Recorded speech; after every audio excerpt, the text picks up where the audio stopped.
What is up, you guys? Welcome back to the channel. It's your girl Jada here, back with another video. Now today we're going to be talking about your favorite Disney princess, Rachel Zegler.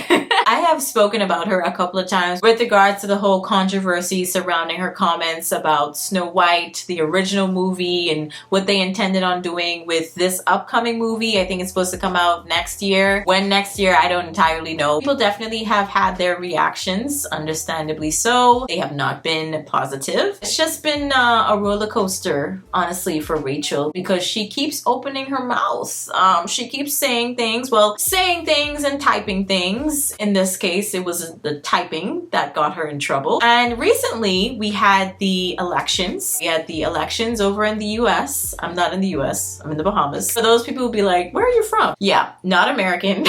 But every 4 years, whenever the US has their elections, I think that kind of becomes headline news until we obviously find out who wins in November, which, you know, just passed. We find out that Donald Trump won the presidency and is going to be taking office in January of next year. After we got those results, let's just say, obviously, there were a lot of people who were disappointed by that. And one of those being Miss Rachel Zegler. And she had a lot to say, a whole mouthful. I'm just gonna read what she said, okay? And then we're gonna get into what occurred afterwards. So Rachel, in her Instagram stories, I believe this was, she says, I find myself speechless in the midst of this. Another 4 years of hatred leaning us towards a world I do not want to live in. Leaning us towards a world that will be hard to raise my daughter in. Even though she doesn't have any kids, I guess she's talking about the future. Leaning us towards a world that would force her to have a baby she doesn't want. Leaning us towards a world that is fearful. So we clearly see her stance on some controversial topics. She continues by saying, I shouldn't be this shocked, but I am.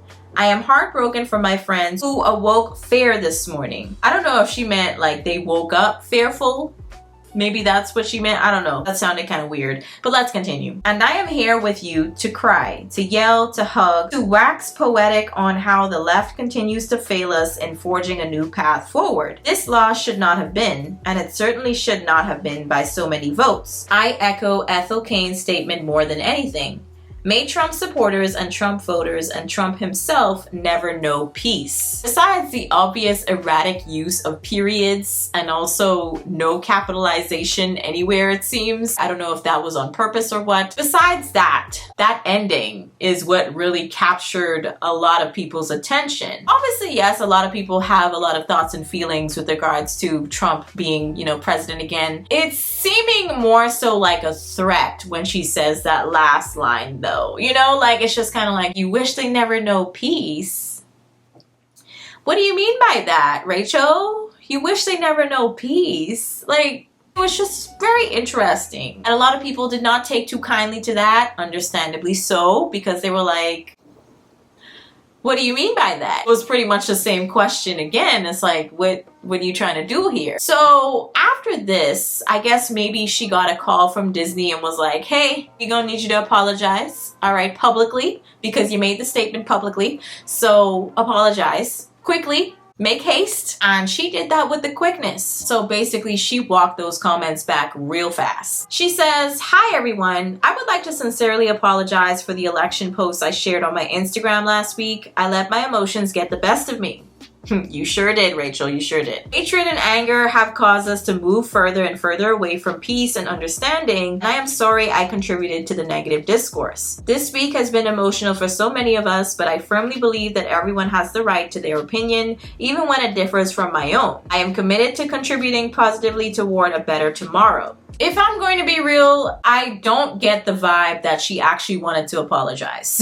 I just don't see it. I think she meant what she said and she said what she meant, but now she's just like, okay, well, maybe my job is in jeopardy, so I should probably, you know, walk that back and just come with my tail between my legs and try to apologize to everybody and make everything good again. But the thing is, it never really was good because people already kind of was in an interesting mood because of her comments from the jump, you know, about the movie. I know that you've told me before that your version of Snow White is different and it's more of a 2022 version of Snow White. What did you mean by that? I mean, you know, the original cartoon came out in 1937, and very evidently so. There's a big focus on her love story, with a guy who literally stalks her.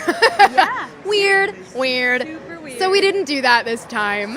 So now I'm just like, oh girl, you need to get off of social media. Kind of similar to Amanda Stenberg with the whole acolyte thing. Just get off of socials. Just stay off. Log out. In fact, if you want to, just delete your account. If that would help you save your career and save your comments from being posted on the internet for everybody to see, I think that would be the easier choice. But I would like to say, I think it's very interesting that they haven't said anything about letting Rachel go or canceling the film. They haven't said anything about that. More than likely because they already invested so much time, money, and effort, blood, sweat, and tears into producing this film to come out next year. So I can understand why they probably were like, yeah, I don't know if we should just cancel this, right? But I find it interesting that Disney has fired people for way less than that, said way less, and they were just kind of like, yeah, you're fired. And she says things like, you know, I hope Trump supporters and Trump himself doesn't have peace.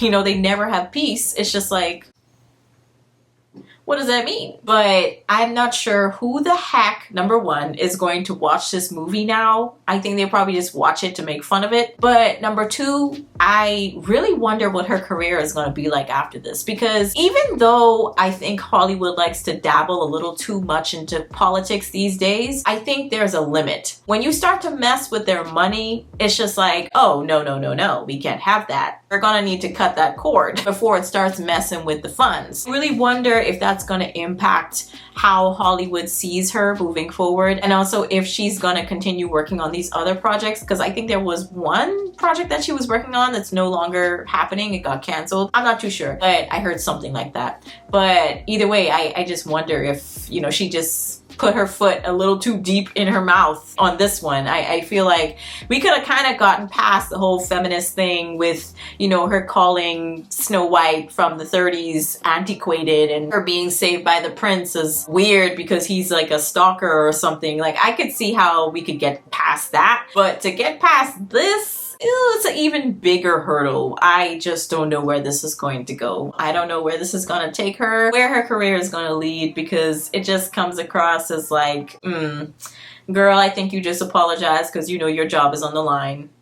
But anyway, I just think when it comes to celebrities and politics, you could support whoever you want, do whatever you want, say whatever you want. I could care less. But what's irritating is when people do things like that. It's just kind of like, people could have their own opinions. They don't have to agree with everything that you're saying and what you believe in. The beliefs could be different. If this is who they choose to support, then that's who they choose to support. It is what it is. But when you start possibly wishing violence or harm or like making threats, kind of like indirect but kind of direct threats on people, it's just kind of like, I don't like that. Give endorsements to any candidate you want. I don't care. Honestly, I feel like celebrities should just stay out of politics, period. Like, vote for whoever you want to vote for. But I feel like when celebrities are like overtly in your face, like on social media particularly, they're just like, go vote, but vote for this person. This is the right candidate. Vote for them. You know, it's just kind of like, yeah, like it becomes too much. If you want to endorse someone, cool. But when you do that, it takes it to another level. But let me know your thoughts on this one down in the comments. If you guys are still going to see the Snow White movie because it's been pushed back a couple of times. If it's even still coming out at this point, let me know if you want to watch it still. I'll still participate in the viewership because I want to come back and make a review for you guys.